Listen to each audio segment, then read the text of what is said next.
connu, mais c'est un grand classique. Donc, je me suis dit qu'il fallait la refaire ce soir. Les Gabé à Sacha. Alors, bien entendu, ce dont on va parler, on est dans la paracha de Gdoshim, et on va parler du dîme de Orla.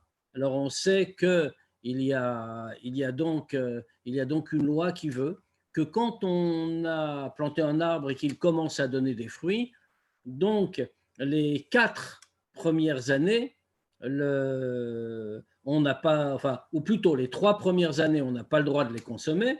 La 4e année, on peut consommer les fruits uniquement à Yerushalayim. Et la 5e année seulement, on a accès directement à la production de l'arbre. Donc, on va voir les détails, puisqu'il y a plusieurs choses, bien sûr, dans cette idée-là, qui semblent un peu curieuses. Alors, voyons tout de suite. Les Gabé Asachar Ali Achilat Perot Beshalosh Shnot Aorla Arishonot, à propos de l'interdiction de manger des fruits. Les autres sont dans...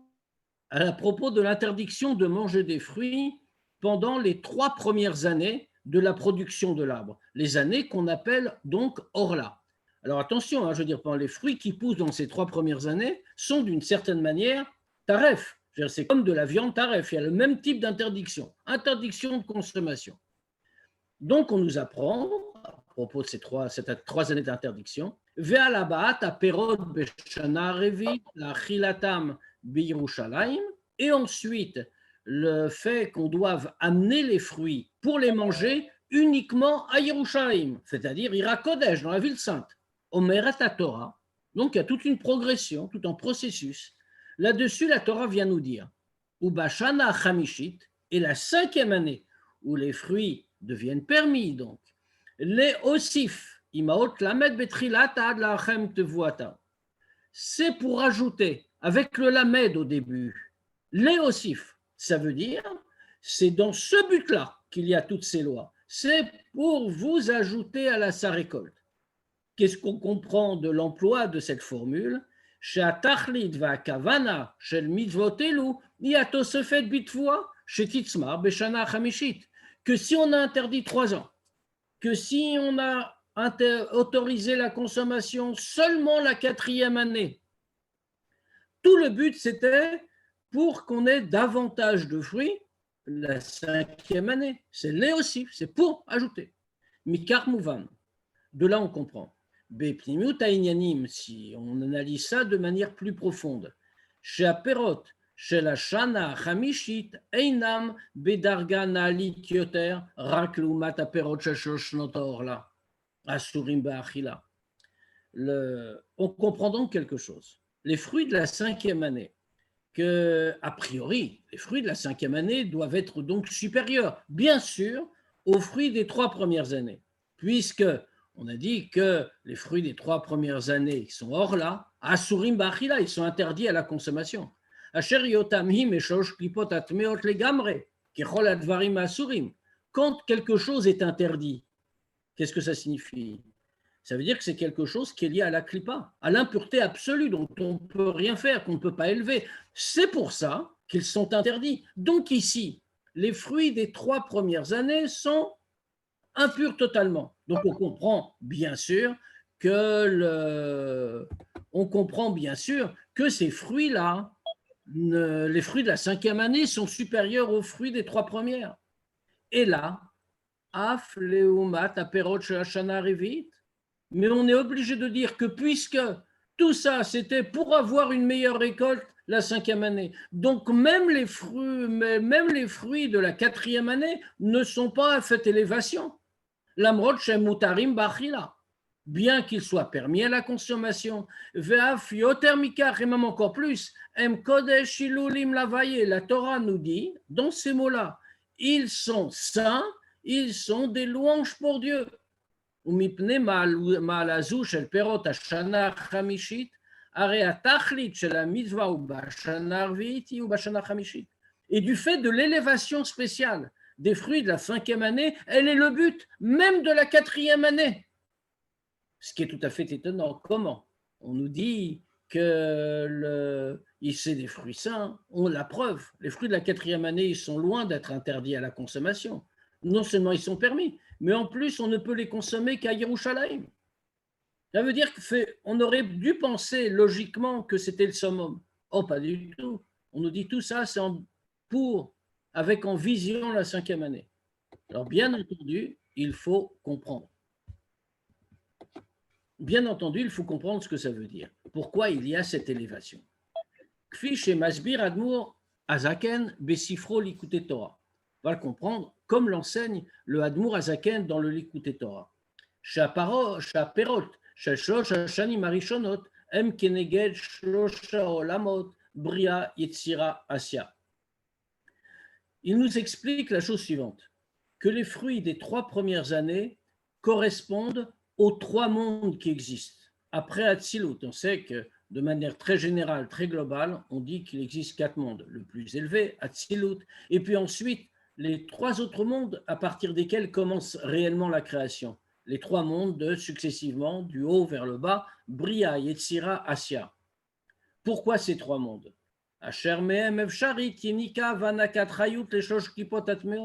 C'est parce que c'est dans ces mondes-là qu'il peut y avoir une tentative de l'impureté de prendre de la vitalité, ce qu'on appelle une yenika.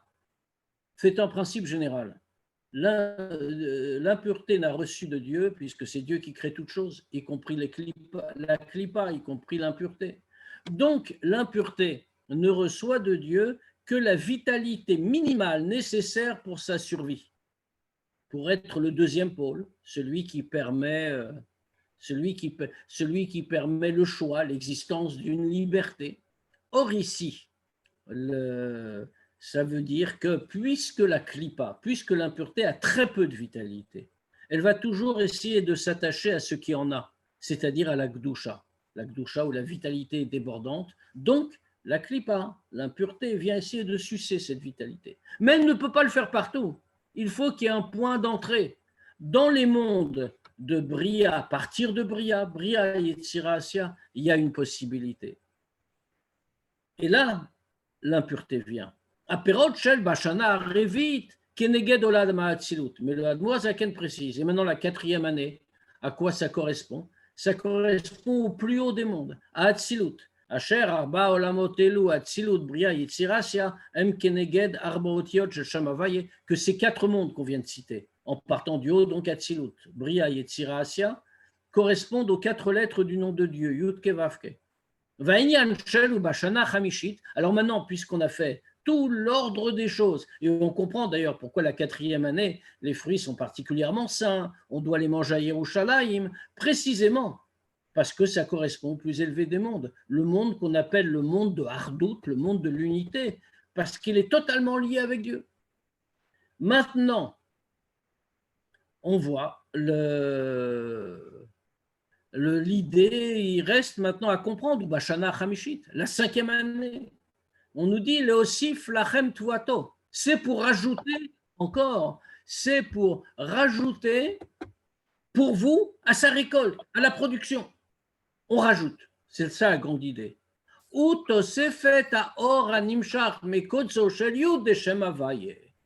Ça correspond spirituellement, au sens très profond, puisque les 4 mondes correspondent aux 4 lettres du nom de Dieu. Alors à quoi correspond et que donc les 4 années correspondent aux 4 lettres du nom de Dieu, du plus haut vers le plus bas, le Yod, et puis le He, et puis le Vav, et puis le He. À quoi correspond la 5e année dans ce cas-là? La 5e année, ce n'est plus une lettre, c'est encore au-dessus. Dans le Yud, il y a une petite pointe tout en haut, c'est par la petite pointe que la lettre commence. Cette petite pointe est au-dessus de la lettre. C'est ce qu'on appelle le Kotso Shel Yud, la petite pointe du Yud, du premier Yud du nom de Dieu, Havaye, Yud Ke Vav Ke. Anale Afmaot Yud. Or, le premier Yud, première lettre du nom de Dieu, est la plus haute lettre du nom de Dieu, et donc le plus haut degré spirituel. Ici, on désigne un degré qui est au-dessus même de la lettre, la petite pointe de la lettre. Kedvara Belikutei Torah, et comme le dit le Likutei Torah, c'est au-dessus du nom de Dieu. Vehu prinata keter, c'est le degré spirituel de keter, c'est-à-dire un degré spirituel au-dessus même du premier des mondes, au-dessus de Hatzilut. Yesh Lavin. Alors évidemment, cette vision spirituelle de ces règles pose une question. Ketsaditachen. Comment on peut comprendre que les fruits de la 4e année, on ne peut les manger qu'à Yerushalayim. Et on nous dit bien plus, très précisément, c'est des fruits qui sont appelés saints, ilulim pour Dieu. Alors que les fruits de l'année suivante, la 5e, qui sont encore plus hauts, donc, d'après ce qu'on vient de dire, que ceux de la 4e année. Ceux de la 4e année correspondaient au Yod, première lettre du nom de Dieu, le monde de Hatzilut. Et les fruits de la 5e année, c'est Kotsoshal Yod, la pointe du Yod qui est au-dessus de la lettre et qui correspond au degré de Keter, au-dessus même de Hatzilut. Ein Bahem Kla Gdusha. Là, on nous dit qu'il n'y a pas de Gdusha du tout. Ou Mutar Leochlam Bechol Makom. Et on peut les manger n'importe où, dans n'importe quel endroit, pas forcément à Yerushalayim. Vafilu Betuma. Et même si on est impur, on peut quand même les manger. Alors que normalement, on aurait dû s'attendre à une progression encore supérieure. Pour comprendre tout cela,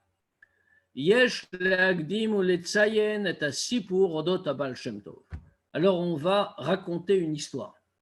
Pour comprendre tout cela, on va d'abord commencer par une histoire et souligner, relever les points importants de cette histoire du Baal Shem Tov. Asher Siper Arabi Bemamar Dibur Amatril Vata Kadosh Yoshev Tilot Israël, que le rabbi précédent a raconté dans son commentaire, un Mahamar, qui commence par les mots « Et toi », le passouk, « Et toi, Kadosh, tu es Kadosh, tu attends les louanges des Juifs. » Et là-bas, il le dit comme ça. Il la raconte de la façon suivante.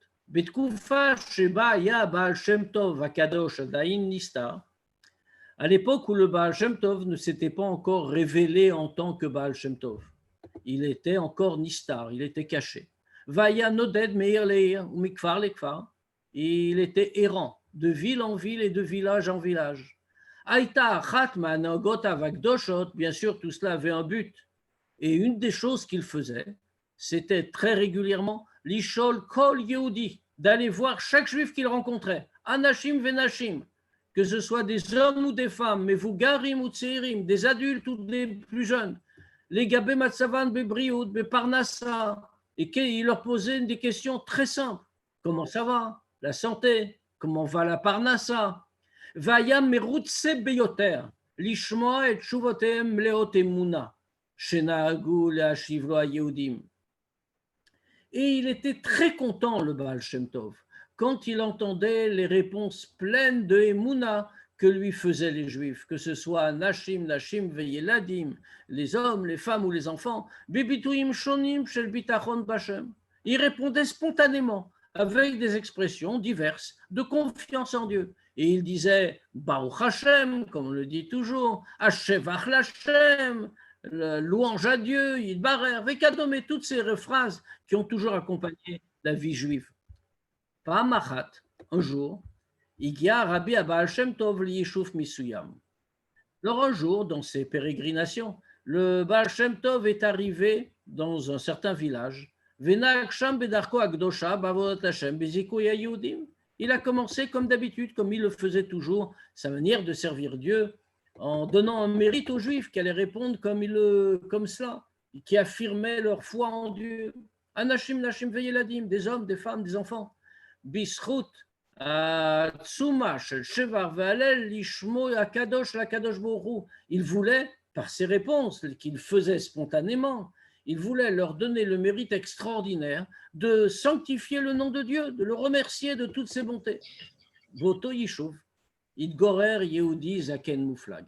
Or, dans ce village, habitait un juif très âgé, Talmid Chacham Gadol, qui était très connu pour sa très grande et réelle érudition. Shaya Parouche, Mikol Inyane Olamazé, qui était séparé de toutes les choses de ce monde. וכבר יותר מיובל שנים, הוא יושב יומם ולילה, ולומד את התורה הקדושה בפרישות ובקדושה. C'était des gens, enfin, après tout cela, bien sûr, les générations non plus étaient les mêmes, et cela n'existe plus vraiment. Mais à l'époque, ça arrivait dans ces villages-là, que quelqu'un décidait d'être ce qu'on appelait un parouche. Il se séparait des autres, il vivait tout seul. En général, on lui fabriquait une petite pièce dans la choule, avec une cloison. Il y restait, il dormait là-bas, il jeûnait la plupart du temps. Il consacrait, comme c'était son cas ici, à étudier réellement. Il ne parlait pas, ne disait rien, il ne voulait pas dire de paroles futiles. Il ne répondait que quand on venait lui poser une question de Torah. Et donc, il étudiait jour et nuit avec Prishut, on se séparait de tout, du monde entier, et dans la Gdusha.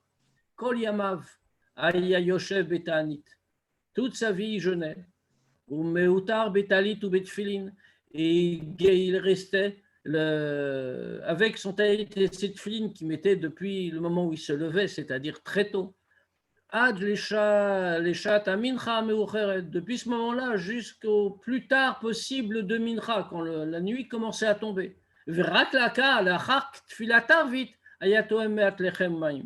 Et comment se nourrissait-il? Il attendait comme ça, il étudiait, il n'attendait pas sans rien faire, bien sûr. Il attendait jusqu'à la prière du soir, jusqu'à Arvit. Et seulement après la prière du soir, il se permettait de manger un peu de pain et d'eau. Et c'est tout ce qu'il absorbait. Donc, il était vraiment très loin de toutes les choses matérielles. Kacher Nigash Baal Shem Tov. Alors, le Baal Shem Tov s'est approché de lui, comme de tous. Shaya Lavouj Bidek Kfari Pashut. À l'époque, le Baal Shem Tov, comme on l'a dit, était un istar, il était caché.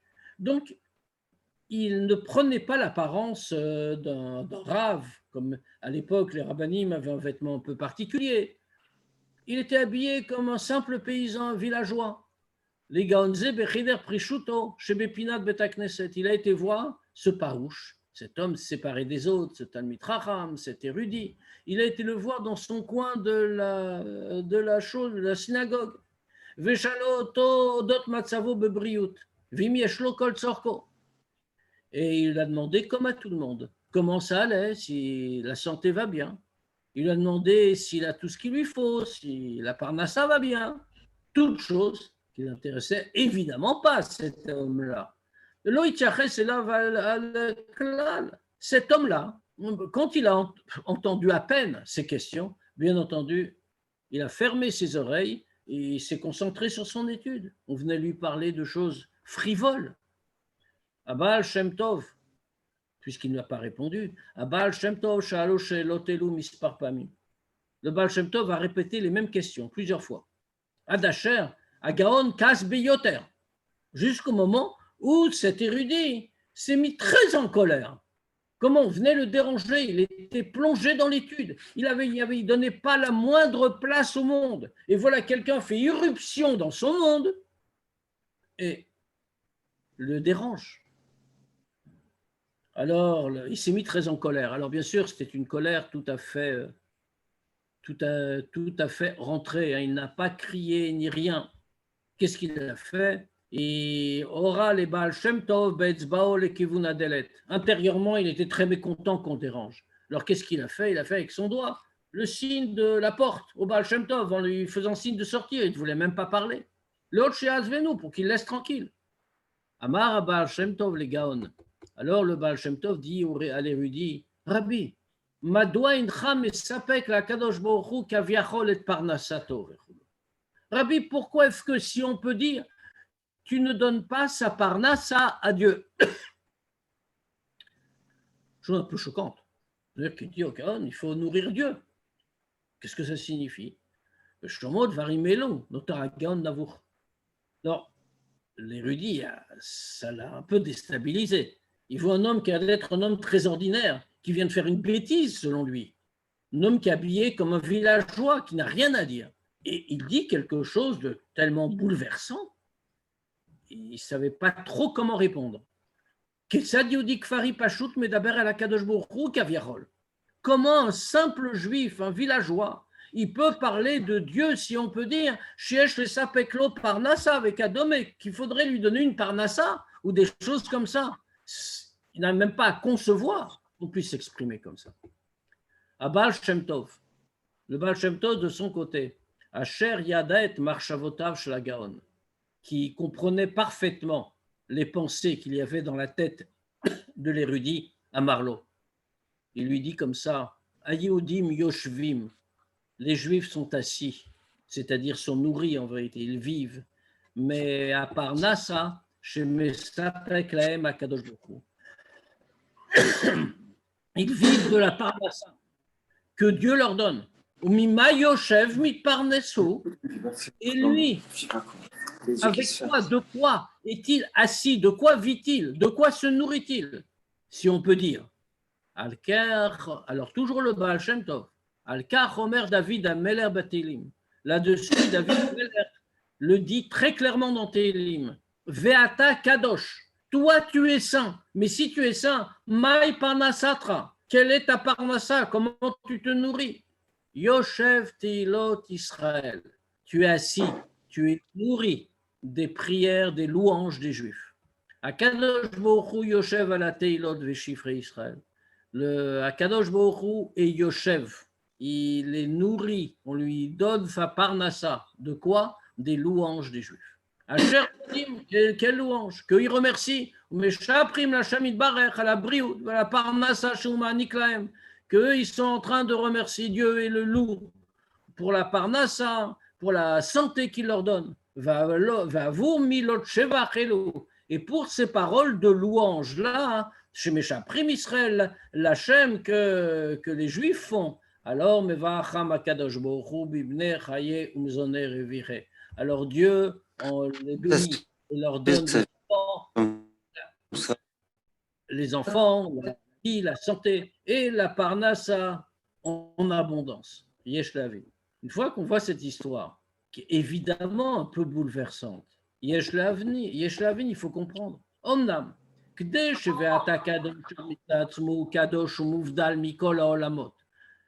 certainement, pour que celui qu'on dénomme Atakadosh, et toi tu es Kadosh, saint, qu'est-ce que ça veut dire? C'est-à-dire que toi, Ata, par toi-même, tu es Kadosh, saint, séparé de tous les mondes. Yé Yoshev, que tu sois assis, au sens premier. Kloma, Yored venim shach lemata, c'est-à-dire que tu descendes vers le bas, que tu sois attiré vers nous. Qu'est-ce que ça veut dire Yoshev? Quand un homme s'assoit, on le voit physiquement. Un homme est debout, il est grand, il est développé, toute sa taille. Quand il s'assoit, il descend physiquement, il a un niveau plus bas. De la même manière, Dieu est Kadosh, il est élevé au-dessus de tout. Il est Yoshev, c'est-à-dire qu'on le fait descendre vers le bas. Asher Amshach Azunikred Beshem Yeshiva, comme Yoshev Shemashpil Komato, cette descente-là, cette avancée vers le monde, qui est appelé comme s'assoit, comme un homme qui s'assoit et se rabaisse donc. Pour cela, il y a besoin de la avoda, de l'effort des Juifs. Ça, on l'a compris. Dieu crée le monde, mais il est le créateur, il est au-dessus. Il faut le faire descendre. Donc, il faut une avoda, il faut un effort, notre effort. Ah, mais mais notre effort peut se faire de tas de manières. Comment? Quoi? Eh bien, par exemple, par l'Imouda Torah, par l'étude, on peut faire descendre Dieu dans ce monde. Ve'imkar, et dans ce cas-là, Madoua Marzot Abal Shem Tov le Gaon, Asher Lamat Torah Yomam Valayla Meshech Yoter Miyovel Shanim. Et dans ce cas-là, pourquoi est-ce que le Baal Shem Tov est venu dire ça spécialement à cet érudit? Alors que finalement, par la Torah, certainement, il venait aussi descendre Dieu. C'est un érudit qui étudiait la Torah jour et nuit, qu'il avait déjà fait depuis 50 ans. Pourquoi est-ce qu'il avait besoin de l'intervention du Baal Shem Tov? Madoua, Incham et Sapek par Nafala Kadosh Baruch. Pourquoi est-ce qu'il est en train de lui dire, preuve que tu ne nourris pas Dieu? Bemiuchat Kacher Afaz, Kacher à Baal Shem Tov Amar Lozot, ou Ayashakwa Belimudo, d'autant plus que quand le Baal Shem Tov est venu lui dire ça, il était plongé dans son étude. Afim Never, Shemagim, l'idée Ve'ata Kadosh, Davka, Bemsaoutilot Israël. Même si on va dire que peut-être, pour parvenir jusqu'à Ve'ata Kadosh, ça doit être par les louanges des Juifs. Yachol Haya Baal Shem Tov, faire pas seulement par l'étude, il faut dire Baruch Hashem, il faut remercier Dieu, etc. Le Baal Shem Tov aurait pu faire autrement. Yachol Haya Leorer et Hagaon, Leshaveach et Hakadosh Baruch Hu Alimudo Beprishut Ubekdusha. Il aurait pu inviter cet érudit à remercier Dieu pour des choses qui le concernent, c'est-à-dire pour le fait qu'il peut étudier en se séparant du monde et en étant complètement retiré dans la Gdusha. Pourquoi avait-il besoin de l'interroger sur des choses matérielles? La santé, la parnassa, toutes les choses comme ça. C'était tellement loin des préoccupations de l'homme. On va donner l'explication. Tachlit abria, dira l'Hashem idbar batartonim. La création a un but. Tout le but de la création, c'est faire une demeure pour Dieu, comme il est écrit batartonim, en bas.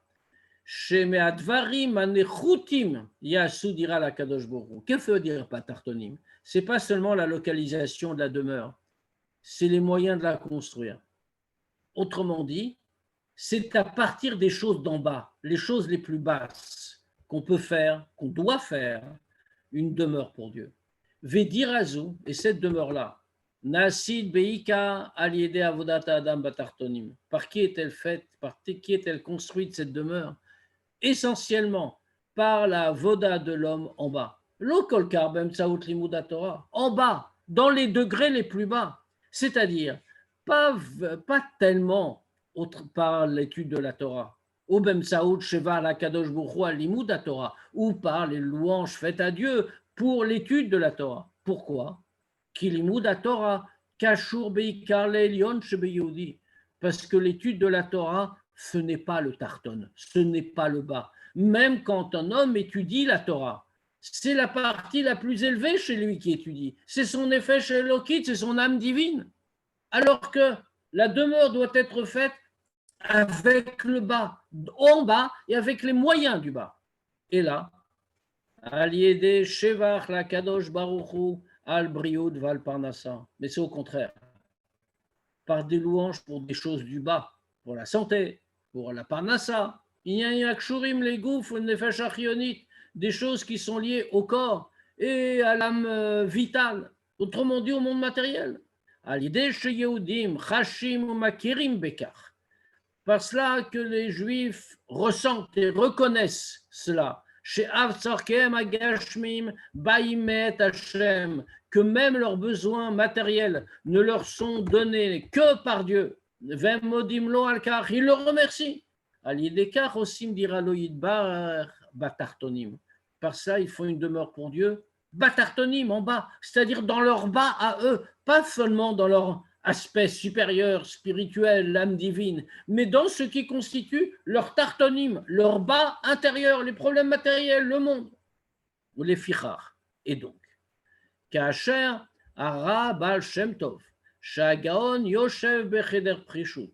Et donc, quand le Baal Shem Tov a vu que cet érudit, ce sage, était seul comme cela, dans une chambre spéciale, à part, Cheder Prishut, il était séparé des autres, Menutak Mikol Inyane Olam, séparé de tout ce qui concerne le monde matériel, Veinobab Magaim Inyane Agouf, et il ne se préoccupait, il n'avait aucun contact avec les choses physiques, avec Nefesh Abahamit, avec l'âme animale, Vim Chelko Baolam, et avec les feux, avec quoi il est en contact, il était en contact dans le monde. Tout cela, il s'en était coupé.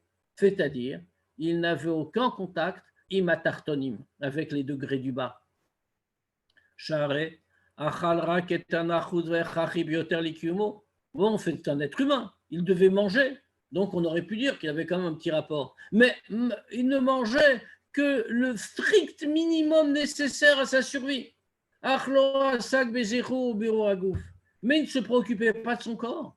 Il ne se consacrait pas à raffiner, à élever le corps, à Nefesh Abahamit, à élever l'âme animale, Vechelko Baolam et tout son environnement. Ou à Marlo, alors quand le Baal Shem Tov a vu ce grand manque chez un tel homme, il lui dit Madoua incha mesapek parnassa la kadosh baruch hu. Pourquoi tu ne donnes pas la parnassa à Dieu?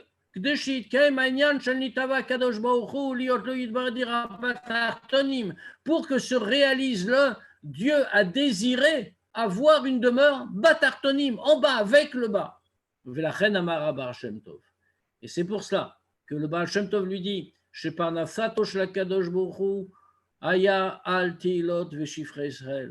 ça que le Baal Shem Tov souligne pour lui que la parnassa, si on peut dire, la subsistance de Dieu vient des louanges d'Israël. Asher modim umeshaprim l'Hashem yitbarech ala briut v'ala parnassa asher hu ma'anik lahem, qui remercie et qui loue Dieu pour la santé, pour la parnassa, les choses matérielles justement, les choses du bas que Dieu leur donne.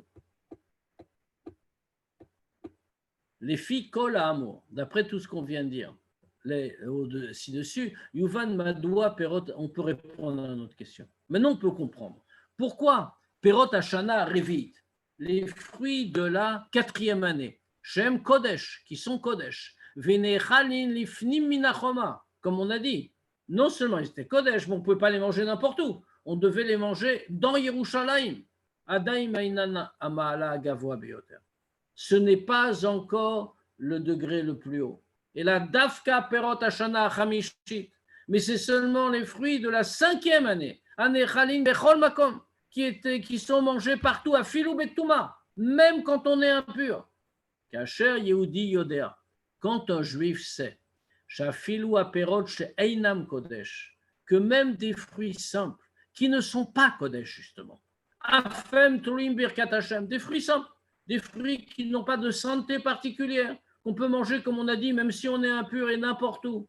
Mais même eux dépendent de la bracha de Dieu. Beroto bene basar et tosefet atfua shema niklo akadosh borou, tout simplement. Parce que comme il a respecté les 3 ans d'interdiction, la orla, puis la 4e année, comme on a dit, maintenant il voit que Dieu a rajouté quelque chose. Il doit rajouter à la récolte. Donc il voit bien que ces fruits qu'il recueille maintenant et qu'il peut consommer n'importe où, c'est le don de Dieu. Donc ça dépend de lui. Alors c'est certain qu'il donne ses louanges à Dieu pour cela.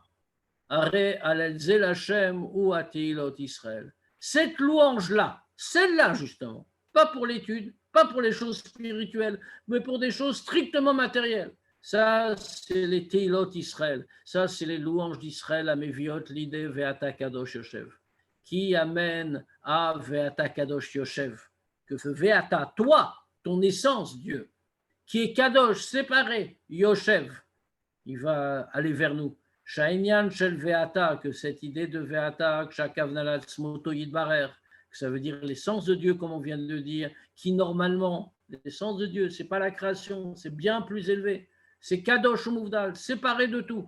Hu Yoshev, comme un homme qui s'assoit et descend un peu de sa grandeur.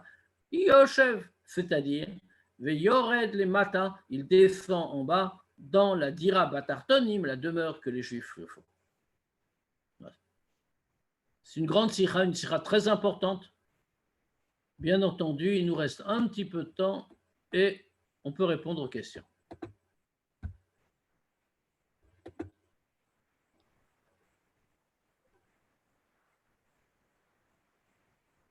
S'il y en a, bien sûr.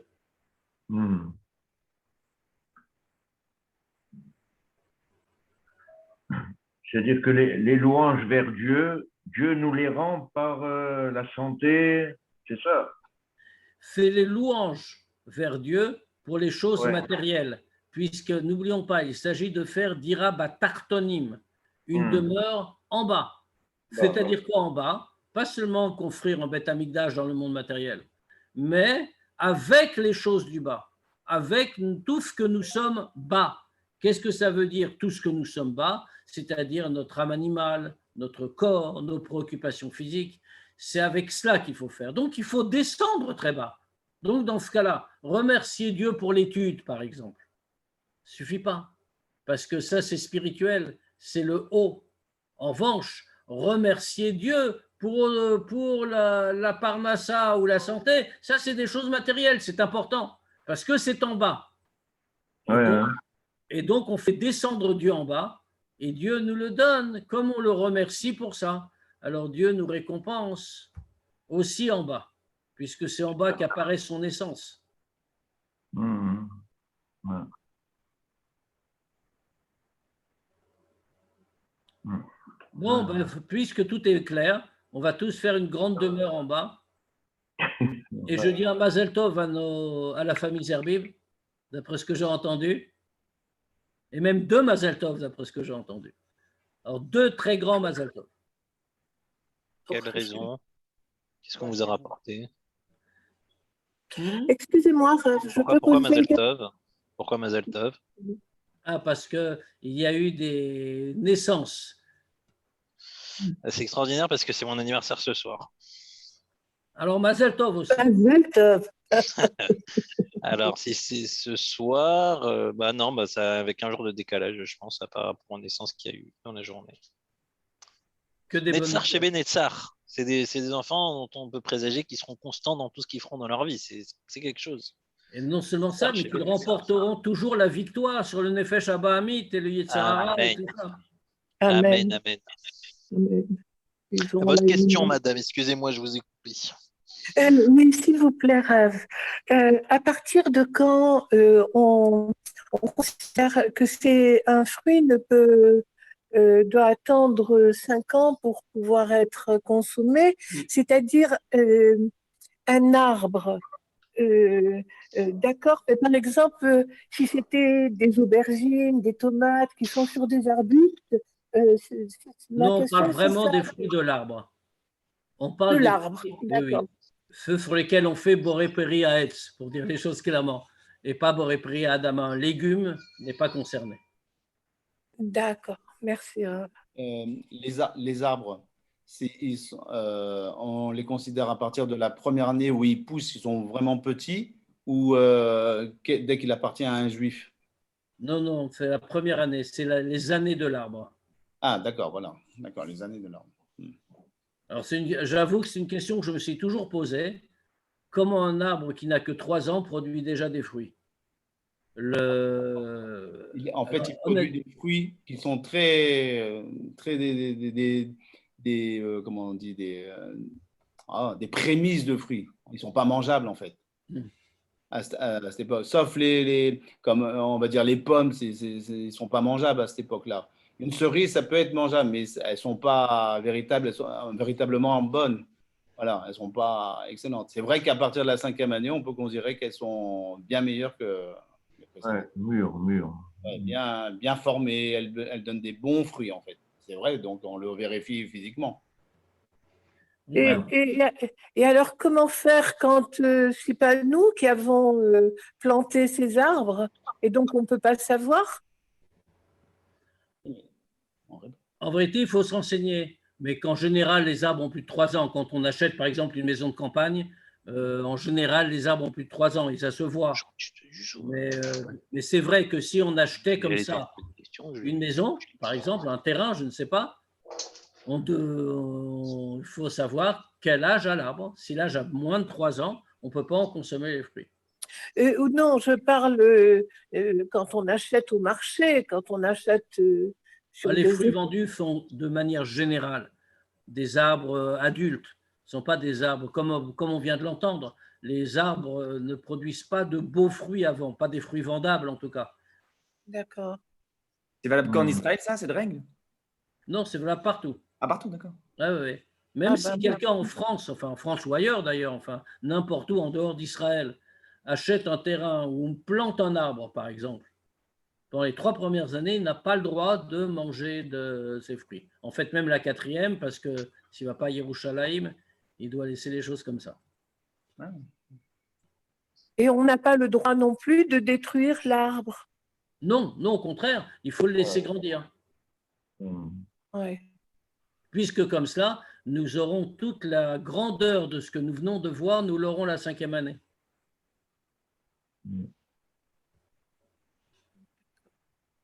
Ouais.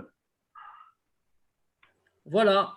Eh bien, je vous souhaite à tous Shabbat shalom. Shabbat shalom. Je voudrais dire juste un petit truc Allez-y. que j'ai appris récemment. Il y a une dame qui a posé une question sur Torah Box. Elle a dit comment faire, Rav, j'ai des araignées chez moi.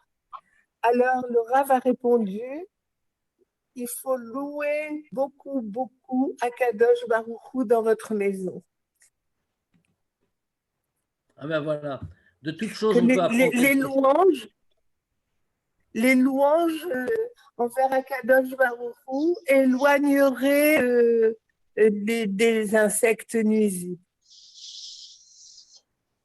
Non. Espérons surtout que les louanges vers Akadosh Baruch Hu vont éloigner les insectes nuisibles que nous avons parfois en nous-mêmes et que nous allons révéler notre véritable profondeur. Amen. Amen. Shabbat shalom. Shabbat shalom. Shabbat shalom. Shalom. Toda Shabbat shalom. rabba. Toda rabba.